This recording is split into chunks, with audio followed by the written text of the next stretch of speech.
intro music. Dance, wifey. Help me.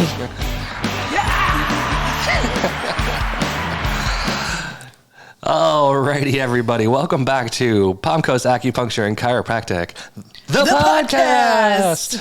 Episode 6 today. So today we're going to be talking about the dangers of chiropractic. Danger zone. Welcome to the danger zone. Highway to the danger zone. That's how it goes. Oops. Well, copyright, right? Anyways. Anyway. So what we really want to talk about today is something that we've heard just quite as much as does acupuncture hurt.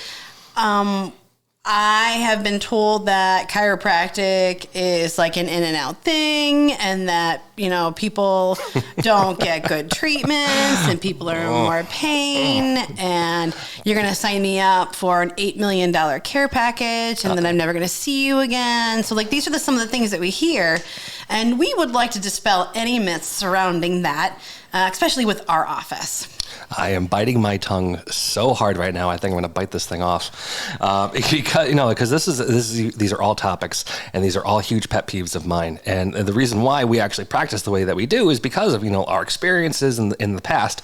And I'm not going to lie, those are valid concerns for a lot of people. And a matter of fact, actually, we have people that come into our office and they say hey, that was their experience at another office. The thing that makes us so different about that is first off, we actually do. I mean, it's kind of cliche, but we actually do listen to what people come in for. Every visit is very similar, but every visit is very, very different. When your body is showing results, when your body is getting better and improving, well, guess what? We do different things and take you to the next level, always improving on things, So walk me through a treatment. I'm patient A, and I'm coming in with shoulder pain. Oh, God. Okay. So it all starts off with an exam. Oh, well, hello, Weifels. I mean, patient A. How are you doing today? I have shoulder pain. Can you help me? Okay, yes, I can. First off, we're going to shake a rattle over it, and then maybe sacrifice a chicken or something. No, I'm being serious. I have pain in my shoulder because my purse weighs 8 tons. I have to carry the kitchen sink and everything for my kids and everything for the office, and I have shoulder pain because of it. So can you help me? Why, yes, actually. Now, that all depends on what exactly is causing your pain. And this is the magic of editing where we go, wow. And we did an initial exam. Now, that whole process takes about an hour. Now, it could be something easy as this coming in, or it could be something a little bit deeper, but that's where we get the initial exam from. And I say, aha, patient A, you have a pec minor. I have big muscles. Oh, yes, you do. Roar! Bulging pectorals. That's my Arnold voice. Get to the chopper. Because of your carrying your purse so much and so frequently, with 3 circus midgets and a yak in there, you have a pec minor entrapment that is causing numbness and tingling down into your arms. And I actually do have that, and he actually does help. So this is a somewhat serious, silly type of question. But a little bit true, actually. A little bit true in her case. So when she rides a bike, actually, her hands will actually go a little numb and tingly because, with the kids. Her pec minors are actually that tight. So I had to think about that for a sec. But anyway, so what will we do for this particular case? Okay, so modality-wise, we can do heat. We can do electrical stimulation to help break any kind of muscle spasms that might be there. We could do something called ART, or active release technique, where you actually lengthen the types of muscles. You can do cupping. We can do cupping, yes, absolutely. Red light therapy. That's good for inflammation and pain. Now, if these issues have been there for many, many years, actually, in her case, they have been for a while, we can take it up a couple notches and we can do some PIR or PFS, which is a more aggressive type of stretching, or we can even do IASTM or Graston type of techniques there where we break up any kind of scar tissue or myofascial adhesions. I wouldn't do that particularly in her case there because, pec minor is... Don't scare the people. I'm trying not to. Is great for athletes. It's great for shoulder issues, but not for pec minor because it's a little sensitive right there. So this is a good analogy of where we have tools, but we're not going to use them because it would just be, unnecessary. The point of the matter is you're going to be here a lot longer than 8 minutes. Yeah.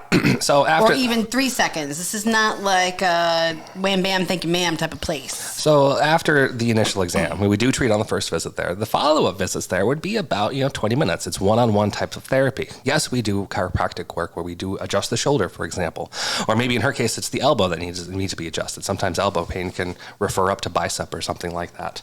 It just depends on what the patient comes in for. But in her case, we would adjust the shoulder. We do some muscle work for that particular area. Do a little red light therapy, heat, stim.